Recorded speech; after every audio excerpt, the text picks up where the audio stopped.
No seu tempo. E qualquer coisa dá pra cortar também na edição. Tem água gelada nesse negócio aí, não? Tá horrível Tá o gosto. ruim. Não gosto. Bora.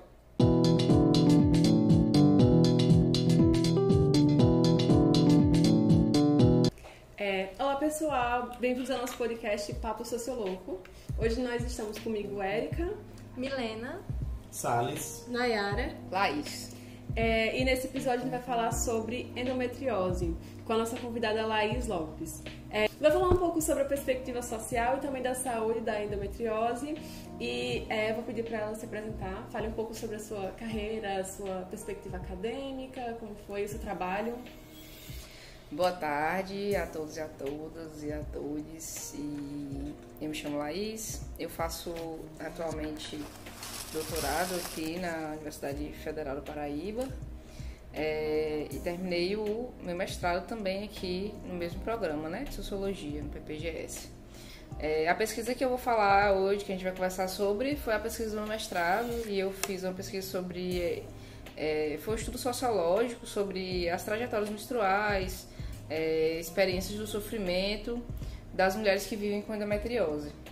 Bom, falando um pouco da minha trajetória acadêmica, antes disso, né, eu sou graduada em Ciências Sociais pela Universidade Estadual do Sudoeste da Bahia. Ainda lá eu já me interessava pelos assuntos de saúde, né, na perspectiva sociológica e antropológica. Eu falei sobre alimentação, eu lembro que no meu TCC, né, foi sobre alimentação de pessoas que vegetarianas e veganas. E aí depois eu me encaminhei para falar para essa parte da endometriose, porque foi algo que me despertou a partir da minha própria vivência com ginecológica, né? Eu não tenho endometriose, as pessoas sempre me perguntam, né, por que eu quis pesquisar endometriose se eu não tenho endometriose. Bom, eu não tenho endometriose, mas eu me interesso pelos assuntos ginecológicos, obviamente, porque é algo que pessoalmente me interessa mesmo, do cuidado com a saúde. E porque, por ser uma mulher lésbica, eu sempre encontrei dificuldades na relação com o atendimento ginecológico. Então eu sempre recorri à pesquisa na internet, né, a grupos de mulheres na internet. E dentro desses grupos, né, de ginecologia, acabei indo mais para a ginecologia natural, porque acho que me contemplou melhor. E aí me deparei com mulheres que sofrem de diversas coisas. E dentro desses sofrimentos, a endometriose foi algo que me chamou muita atenção. Primeiro por ser uma doença pouco conhecida, pouco falada, e porque não oferece um tratamento, a medicina não oferece, né, a biomedicina não oferece um tratamento que resolve o problema, né, resolve a dor, a questão da dor, principalmente, que é o principal sintoma das mulheres. E aí pronto, eu fui investigar o que acontece nessa tanto nesse sofrimento, a questão do sofrimento social das mulheres e esse impasse, né, sobre como que nós pessoas comuns, a gente busca a nossa maneira de se cuidar, né? A gente tem a medicina, que é um campo, né, hegemônico e de autoridade no campo da saúde, mas a gente tem outros conhecimentos também. Então, como que a gente gerencia esses conhecimentos? E as mulheres, tanto esses grupos de ginecologia natural me chamaram muita atenção para isso, sobretudo as mulheres com endometriose, porque por não achar justamente um caminho dentro da medicina tradicional, muitas delas vão buscar outras alternativas de cuidado. Laís, como você entende a endometriose a partir da sua pesquisa? Então, assim, a endometriose, só para situar um pouco na questão biomédica, que não é meu campo de pesquisa, obviamente, eu sou da sociologia, né? Mas é uma inflamação no útero, né? Sendo bem objetivo, assim, uma inflamação no útero, e então as mulheres começam a lidar com isso a partir do momento que começa a vida reprodutiva. Então, quando é um marco temporal, né? A menstruação chega e uma série de mudanças acontecem nas nossas vidas. É muito por aí, né? Então, acho que a endometriose, ela aparece, fica para mim como algo que é um agravante, um agravante, né? Um desafio a mais para as mulheres que menstruam para lidar. Então, falando um pouquinho sobre isso, quais são os principais desafios que pessoas com endometriose passam no dia a dia, na sociedade, enfim? Pronto, isso aí já é o gancho do que já é a continuação, aliás, do que eu estava dizendo, né? Então, a endometriose, nessa perspectiva sociológica, socioantropológica, né, que é do meu estudo, a gente olha muito para a questão social do sofrimento. Então, como que as mulheres que sofrem de endometriose, quais são os desafios? Então, os desafios são além da dor, né, corporal, que já é um grande problema da pessoa viver. Isso vem acompanhado da invisibilização, porque quando as mulheres sofrem com a dor, né, e chegam no pronto-socorro, por exemplo, ela nem sempre é atendida como deveria ser, né? Então, eu ouvi muitos relatos das mulheres de serem colocadas de lado, na espera, de ser chamada de fresca, Então, isso é uma forma de silenciamento e de invisibilização das mulheres com dor, né? E a própria naturalização da dor, ela é fruto disso, né? Desse discurso de que sentir dor na menstruação é normal, e não é normal. Então, esse é um dos desafios, que revela também uma grande desigualdade de gênero, também nesse aspecto do cuidado com a saúde e do sofrimento. Então, na minha pesquisa, apareceu como desafio grande, acho que o maior, assim, seria a questão do trabalho, né? De como as mulheres têm que lidar, de gerenciar a sua vida, né? Do trabalho fora de casa e o trabalho dentro de casa.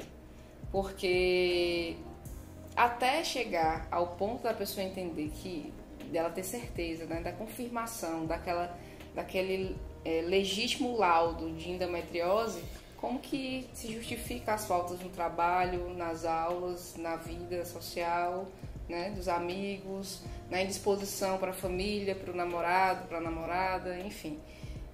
Então são desafios que vêm muito nesse sentido, né? Que afetam o emocional da pessoa, afeta a vida como um todo. Acho que partindo dessa sua explicação, dessa introdução sobre essa doença e lendo sua pesquisa, as mulheres relatam muito a questão do diagnóstico. Qual a importância de se ter esse diagnóstico e se ele demora muito a ser notificado, digamos assim, para as mulheres? Se as mulheres demoram muito para ter esse diagnóstico?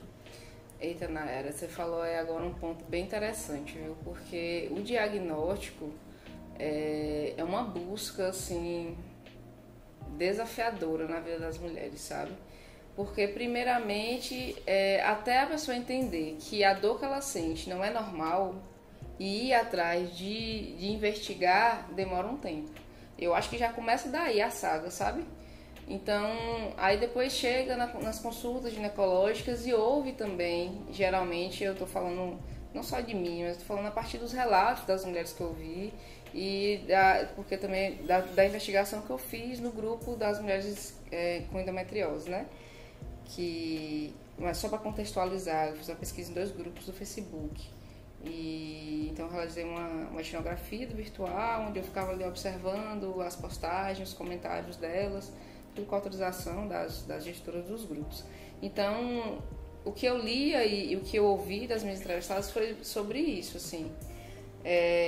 O desafio começa quando você chega num consultório, continua, né? Porque já vem dessa questão de, meu Deus, e agora eu tô sentindo muita dor. E ouvir das pessoas, isso é normal. Aí ela chega no consultório e continua ouvindo que isso é normal. Então, chega um momento que fala assim, não tem condição disso ser normal. E aí parte-se para uma investigação mais aprofundada, né? E que já entra uma outra questão das diferenças de classe mesmo, né? Os marcadores sociais, porque tem mulheres que vão buscar só o SUS, tem mulheres que têm condição de pagar e tem plano de saúde, que também já é uma outra questão, e outras que vão particular. E cada um vai definir como que vai funcionar esse diagnóstico. Mas a importância desse diagnóstico, eu acho que o diagnóstico é uma questão muito complexa, sabe? Tanto é uma discussão assim, até no próprio campo da biomedicina.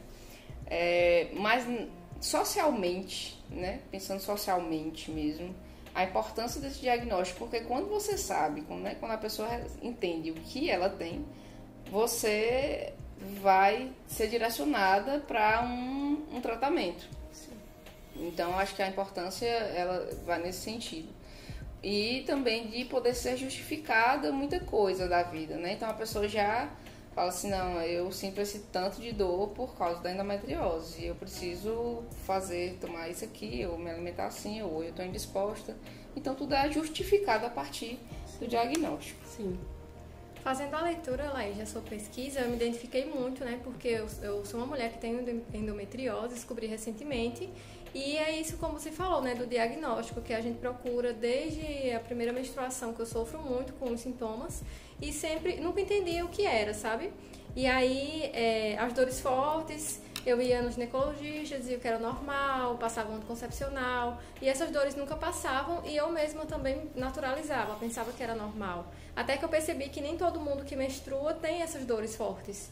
E aí eu fui, né, consegui ir atrás de um especialista, ter uma consulta com um especialista em endometriose e consegui descobrir que eu tenho sim endometriose. E aí, ao mesmo tempo que esse diagnóstico é muito pesado emocionalmente, também é um alívio, porque a gente começa a entender o porquê que a gente sente isso. E aí também você pode justificar, né? Por exemplo, no trabalho, a falta no trabalho, por que você faltou? Na aula também, né? Que eu tive que faltar muitas aulas em decorrência disso. E quando a gente fala, muitas vezes entendem como frescura. É cólica, toma um remédio e vem. Só que não é simplesmente isso. E agora a gente pode justificar de uma forma que vai ser, de uma forma mais com um laudo médico, sabe? Que vai dar mais uma credibilidade.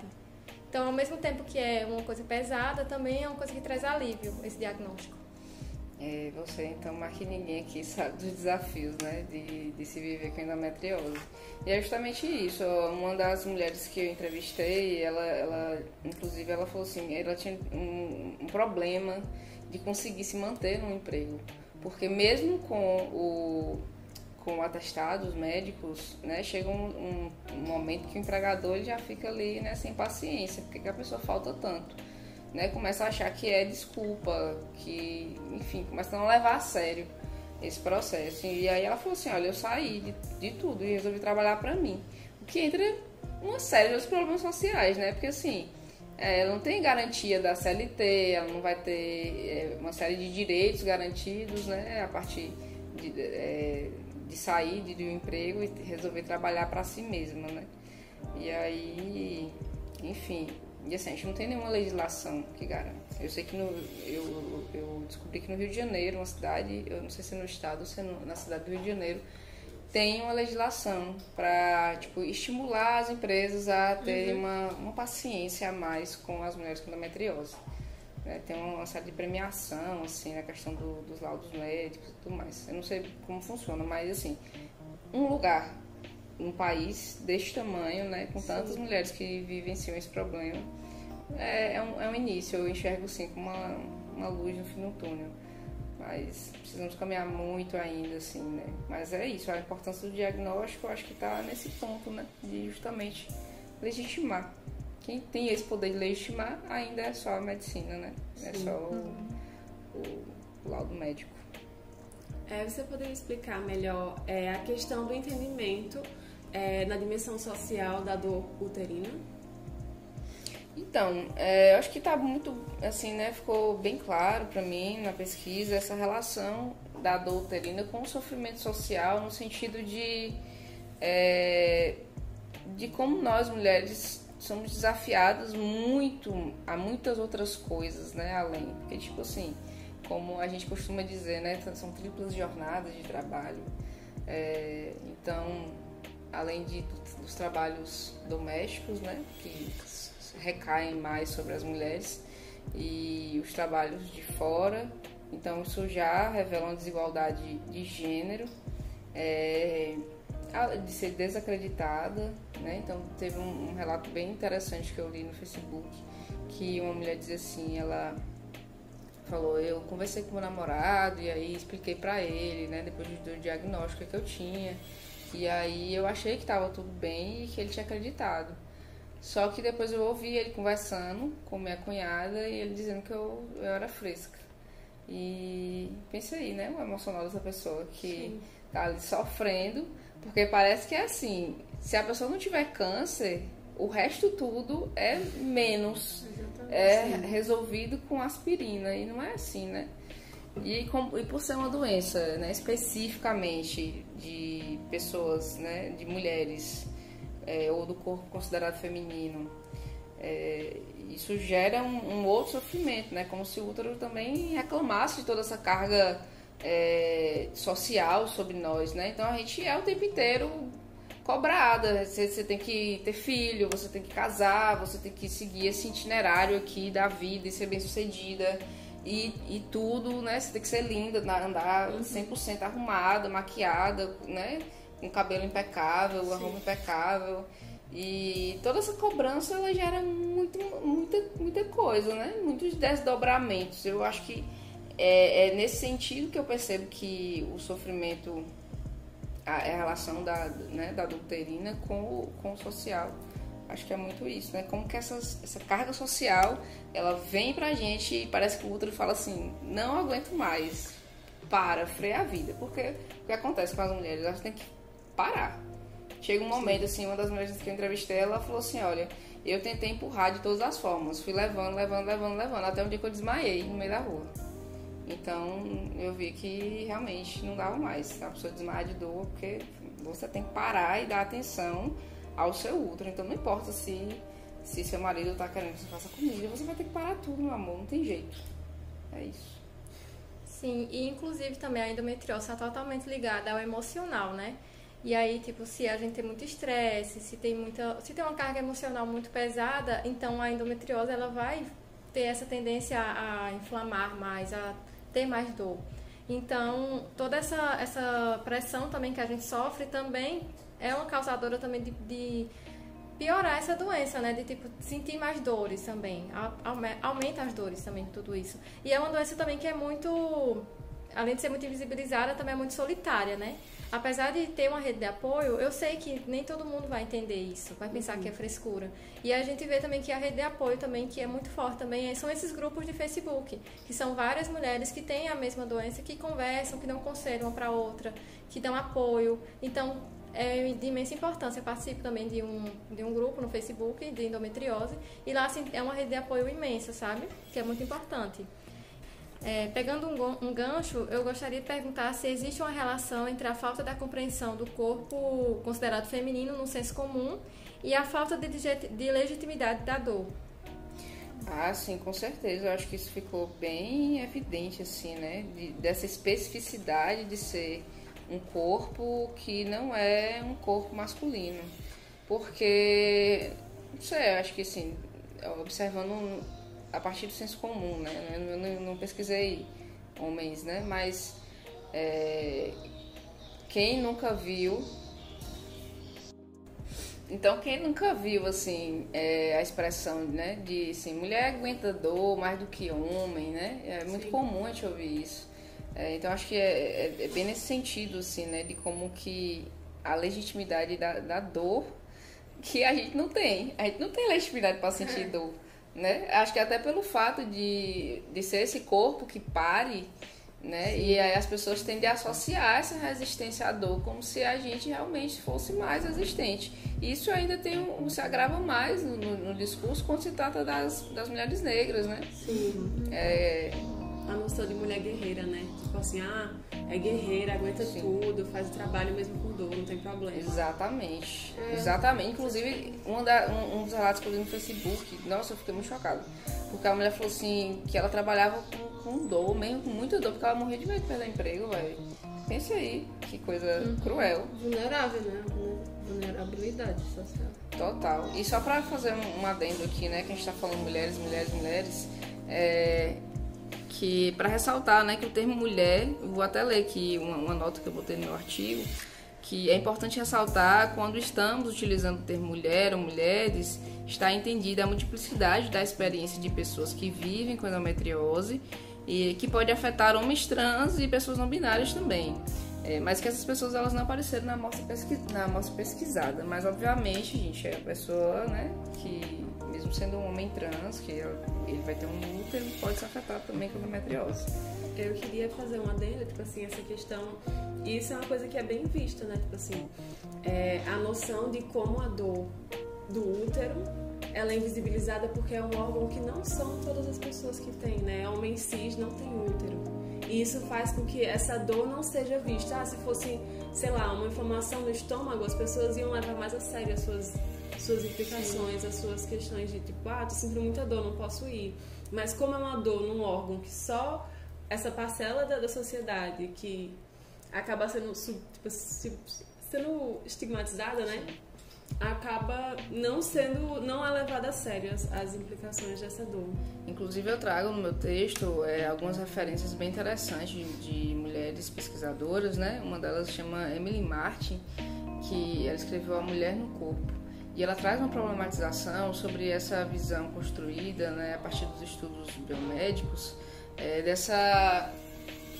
de relacionar o corpo feminino, né, considerado feminino, a uma máquina de reprodução, a uma máquina que assim tem essa utilidade, né? Então, enquanto tem essa utilidade, está sendo ok, né? Então, essa relação também traz essa seriedade ou não para as doenças serem para as doenças, né? Então, assim, por que demorou tanto tempo, né? Tipo, uma das minhas entrevistadas, e aliás tinha uma pergunta lá no Facebook, né? Uma delas postou assim, quanto tempo demorou o seu diagnóstico? A mulher que demorou 10 anos.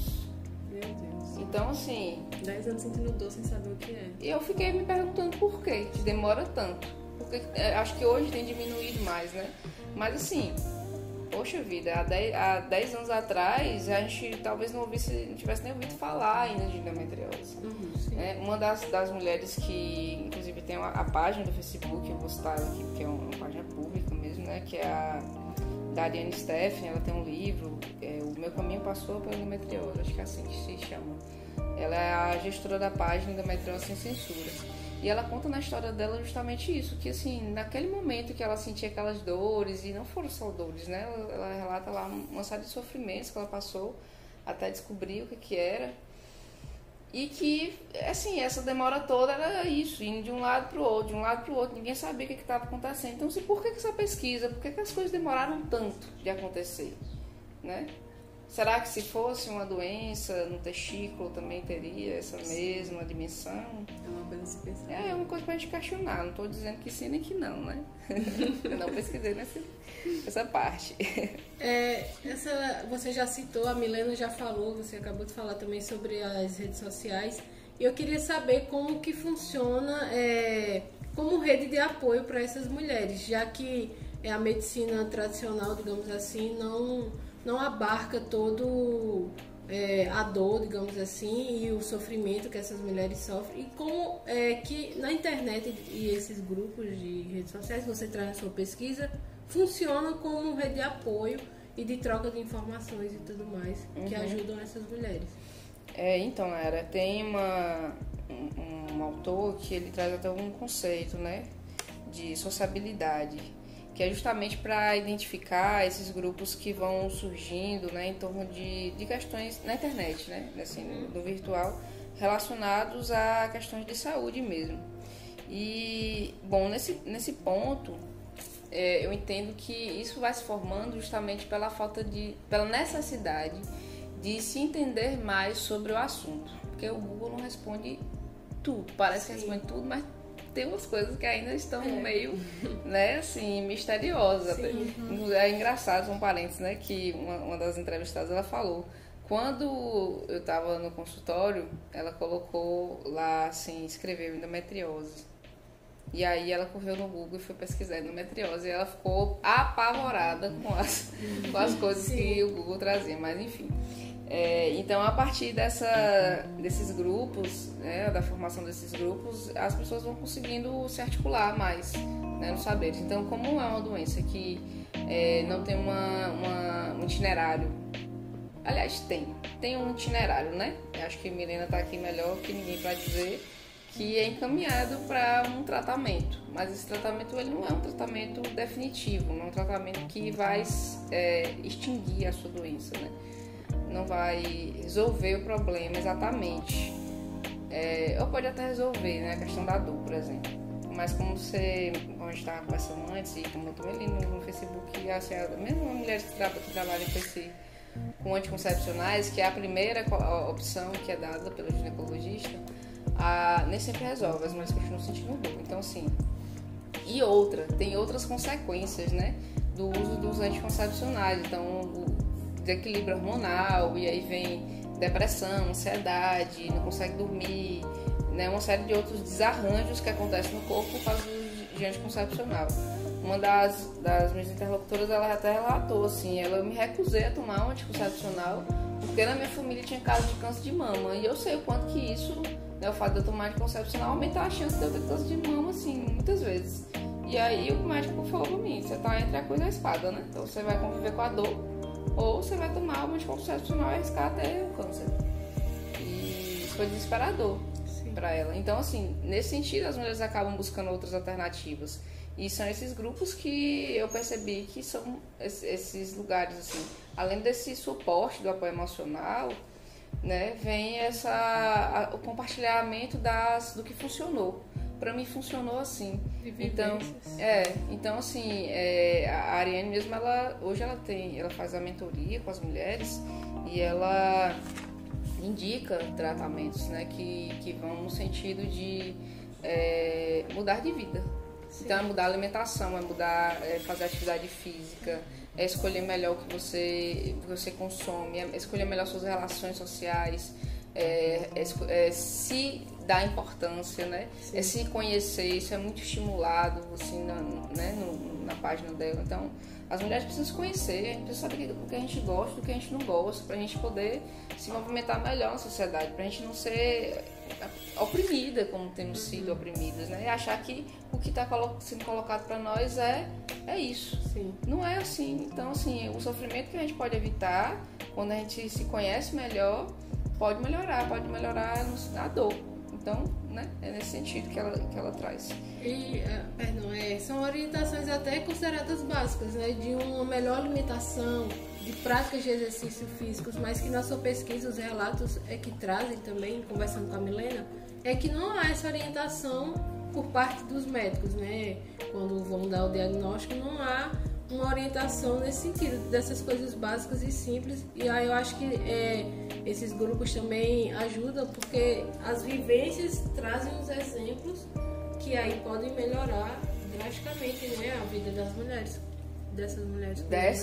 Das minhas interlocutoras, todas elas disseram que não foi indicado por nenhum profissional da saúde uma mudança na alimentação. Ninguém indicou outra coisa que não fosse hormônio ou cirurgia. A indicação era só essa. E interessante, eu li uma pesquisa também sobre endometriose na Áustria, que também trazia essa mesma informação. Que elas lá, só apenas uma mulher falou que o médico citou assim: você pode melhorar a sua alimentação, mas for melhorar o quê?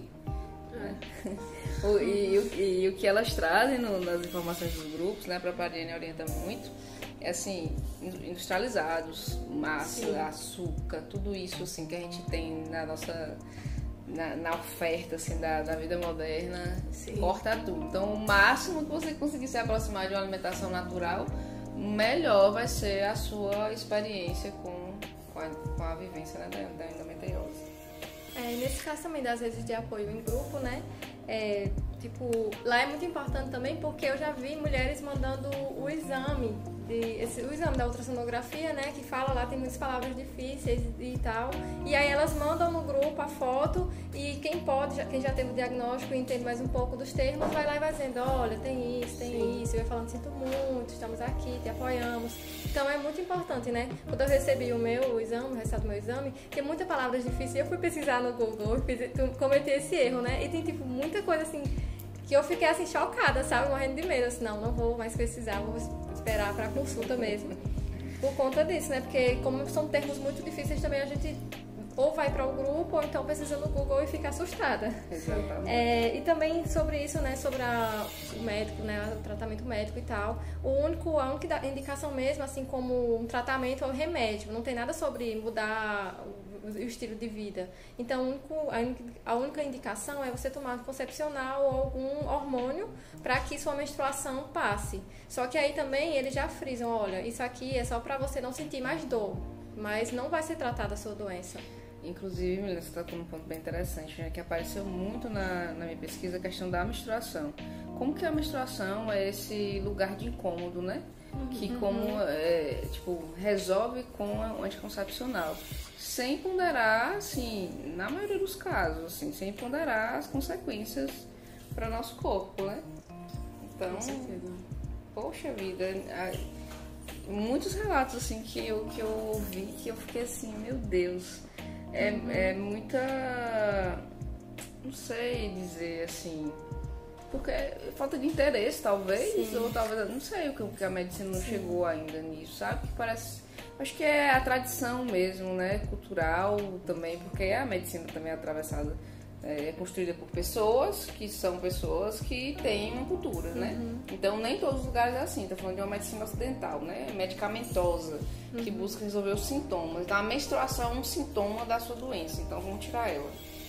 Sendo que é algo também que faz parte do nosso ciclo, faz parte de como a gente regula nosso corpo, né? É importante que ela tenha. Então, a partir desse entendimento, a gente até passa a entender justamente a conviver melhor com a menstruação. Eu passei a conviver melhor com a menstruação, por isso que eu entendi isso.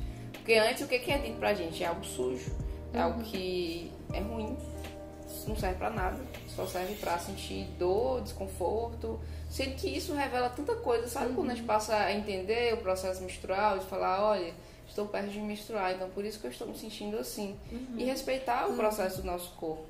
Né? Mas isso não é ensinado pra gente, porque a gente tem uma cultura que fala assim, a menstruação é como se fosse uma falha na máquina. Está bem lá em Emily Martin, né? Diz assim, é como se fosse uma falha na máquina corporal que não faz sentido. Tanto que dentro dessa perspectiva, né, do que ela traz, ela fala assim, é como se a gente não coubesse no mundo social, né, nossos processos corporais, né, como se ele, tanto que assim, no trabalho, se a gente tá na pré-menstruação, naquele momento assim, de total indisposição, ninguém quer saber disso. Sim. Né? Isso não cabe no mundo social, isso não cabe no mundo do trabalho, não cabe no nosso mundo, na produtividade que a gente tem que ter dentro do capitalismo, né? E que, inclusive, esses medicamentos para parar a menstruação já é também com esse intuito, né? De não atrapalhar na vida da mulher, para a mulher não sentir dor, mas também para a mulher poder ser produtiva, assim como os homens também são vistos como sendo produtivos, já que não tem essa menstruação, sabe? E aí, mas a gente também não vê que esses medicamentos são vistos como a única opção pra gente, e também são medicamentos que mudam muito a nossa forma, nossa saúde mental e também o nosso corpo, né? Nosso corpo também sofre muitas alterações por conta desses medicamentos com hormônio. Então, tem muitas mulheres, né, que eu participo do grupo, falam, né, o Dienogeste aumentou muito meu peso, destruiu minha autoestima, minha libido. Então, tem tudo isso também, não é só da endometriose, tem também nossa parte emocional, né, que é muito ligada a isso. Isso não coloca na conta, né, na hora de receitar um hormônio. E no próprio bula do remédio, ele fala que tipo, ele pode causar depressão, que ele não pode ser utilizado por pessoas com depressões. Se você tem depressão, você não pode tomar, é a contraindicação do remédio. Enfim, causa várias coisas, depressão, ansiedade, síndrome do pânico, e tá tudo descrito na bula do remédio. Olha aí. Eu não sei se o médico chegou a perguntar pra você se você tinha alguma dessas coisas antes de recomendar, ou ele só recomendou. Ele perguntou, mas assim, a única opção, eu ia fazer o quê? Eu tenho que tomar, sabe? Tipo, perguntou se eu tinha ansiedade, depressão. Mas aí se eu não tomasse, eu ia continuar sentindo dor da mesma forma, sabe? Exato. É como a única opção mesmo. É justamente isso, assim, tipo, não oferece outra possibilidade pra você escolher. Tipo, olha, você pode mudar a sua alimentação, diminuir isso aqui, né? Desenvolver um estilo de vida mais natural, mais saudável, né? Inclusive rever suas relações, fazer uma terapia psicológica, uma psicoterapia. Isso nunca é colocado, né? Então, isso que você colocou, sabe, é interessante que lá no site da Ariane, no grupo dela, ela sempre fala isso, ela leiam a bula do remédio, leiam Gente, tem que ler, porque, assim, tem que saber os riscos que a gente está correndo, para poder escolher se vai ou não vai, né? É sobre isso. Sobre a questão, tipo assim, da sua pesquisa inteira, né? Como foi pesquisar tema de saúde, especificamente endometriose, na sociologia? Então, é um campo, não vou dizer que é um campo novo, né, da sociologia, porque já tem muitas pesquisas, né, a gente, eu não sei dizer exatamente há quanto tempo, mas é muito interessante, porque quando a gente fala que está pesquisando saúde na sociologia, as pessoas ficam, assim, meio sem entender. Por que está pesquisando saúde se você é da sociologia? Mas justamente porque um corpo biológico ele também é um corpo social. E a doença, ela atravessa também, né? A doença também é um problema social. Então, tem essa perspectiva, né? Essa dimensão. A doença, ela não está só no corpo físico, né? Material. Como que a gente vivencia isso, né? Tem a questão da doença de longa duração que a gente chama na sociologia, né? Tem as autoras Mônica Frente, Soraya, que trazem essa perspectiva, que na biomedicina, por exemplo, se chama de doença crônica. Então, a gente também tem que trazer para a sociologia, para a antropologia, os nossos próprios termos, do entendimento que a gente tem sobre a doença. Então, a gente bebe da fonte da biologia, claro, porque o que a gente está pesquisando tem esse atravessamento, né? E existe um campo hegemônico também, que isso é uma dificuldade também para nós. Até a própria questão de submeter a um comitê de ética, a gente tem que submeter ao comitê de ética da saúde ainda. Então, a gente não tem ainda um comitê de ética das ciências sociais para fazer nossas pesquisas em saúde. O que é uma questão também, né? Porque são outros parâmetros, é outra visão. Então, assim, a gente enfrenta alguns desafios porque a gente está trabalhando dentro de uma multidisciplinaridade de um campo que é muito fechado em si mesmo. Eles têm dificuldade de dialogar. Então, quando eu converso com alguém da saúde, que tem gente que olha assim, né, torce o bico. Como assim? Tá falando da minha área. Mas eu não tô falando o que ele fala, né? Não tô dizendo a mesma coisa. Tô falando de uma outra dimensão da doença. A dimensão social da doença, da experiência do adoecimento. É sobre isso.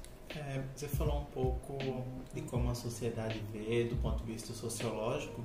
Eu queria saber se você falasse um pouquinho, já foi falado, né, um pouquinho mais a fundo, como a endometriose afeta a imagem social e utilitária das pessoas que desenvolvem essa doença, principalmente na perspectiva da reprodução, de papel social, enfim, outras questões. Já comentei um pouco, né, que vai nesse sentido do trabalho, né?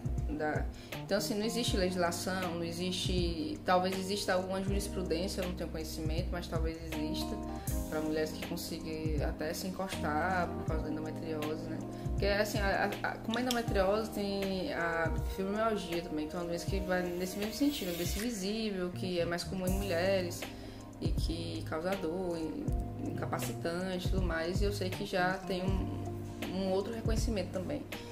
Mas, então afeta a imagem da mulher nesse sentido, né? Tipo, ela fica improdutiva, né? Na perspectiva do que o capitalismo quer, que todas as pessoas possam trabalhar e sejam, né, máquinas de trabalho.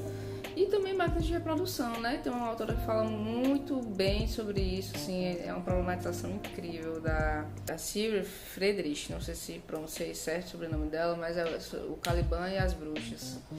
Não sei se você já conhece. Pronto. E é um livro massa para discutir, para pensar essa questão do corpo feminino, da reprodução, porque ela vai trazer justamente essa construção, né, de como o trabalho, que é um trabalho interno, doméstico, ele sempre foi atribuído à mulher, ele não, é um trabalho não remunerado.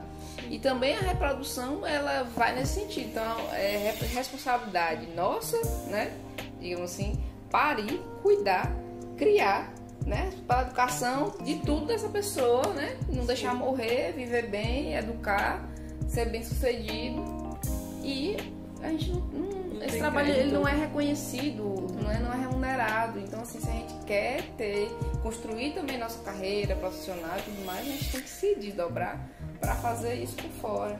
Então, quando a gente não consegue dar conta dessas duas coisas, então nossa imagem social, consequentemente, ela é afetada, né? Não presta para nada, praticamente.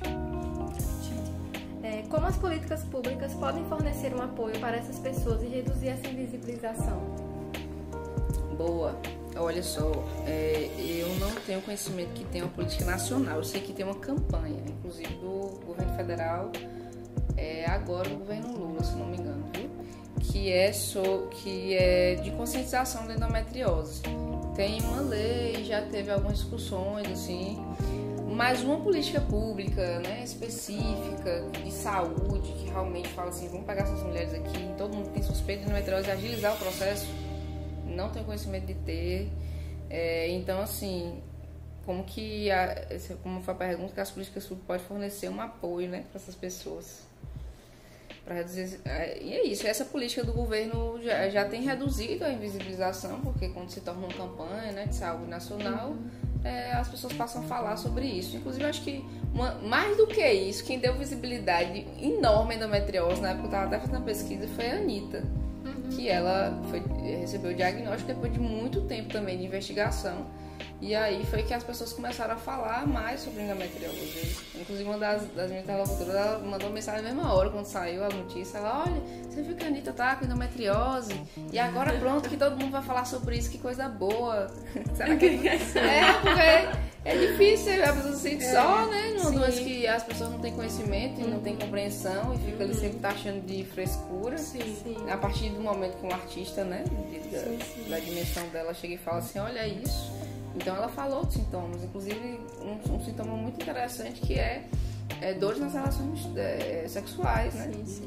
Então, que muitas vezes isso fica no campo assim tão da intimidade que não é pouco falado. Falamos mais sobre o sofrimento da dor, falamos sobre outros sofrimentos, mas assim, o sofrimento, aquele sofrimento da dor na relação sexual é pouco falado. Mas ele existe, ele tá lá, precisa ser falado. Então, uma política pública, ela precisa trazer todas as informações e acho que precisa ter mais engajamento, né? Assim, eu ouvi muito pouco. Talvez o mês da endometriose, que nem tem do câncer de mama e de outras doenças, pra você fazer teste, essas coisas. Olha aí, já deu a ideia, tá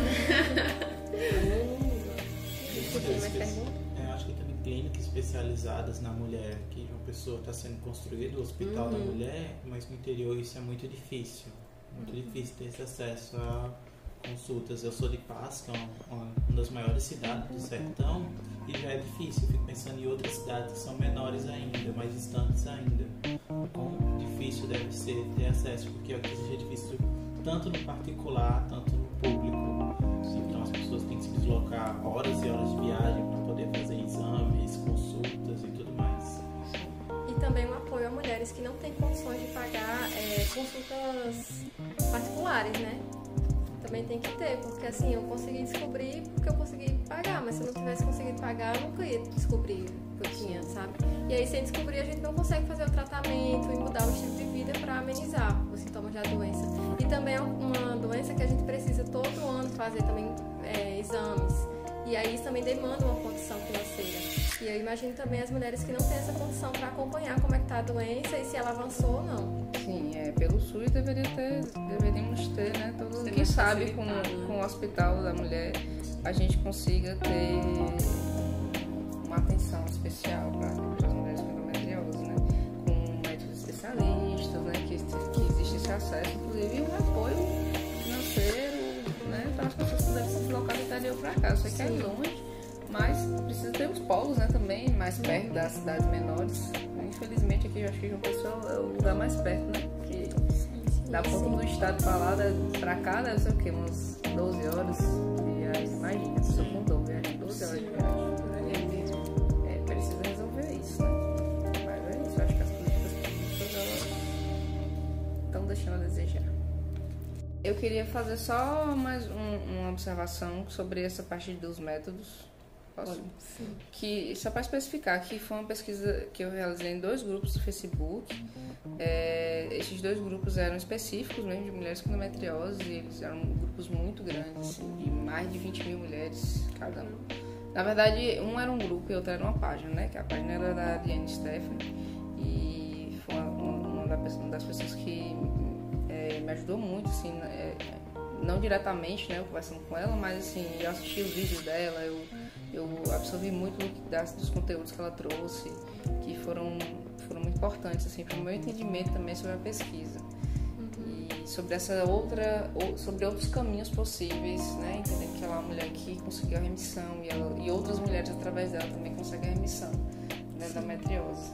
Então, assim, eu fiz o que a gente chama de etnografia, né, uma etnografia do virtual, que foi fazer uma observação ali. Então, assim, há muitas polêmicas sobre isso no campo da antropologia, da sociologia, mas foi basicamente esse caminho que eu segui na minha pesquisa, né, para analisar. E eu parti de uma análise mesmo assim, corporal, né, percebendo esse corpo social, a experiência social das pessoas com endometriose.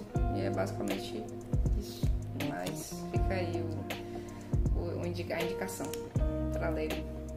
Então é isso, gente. Chegou ao fim mais um episódio do Papo Sociolouco. Queria agradecer a Laís por ter aceitado o nosso convite, agradecer a todo mundo que está aqui presente e aos nossos ouvintes. E muito obrigada. Muito obrigada a vocês também. Até a próxima. Até o próximo.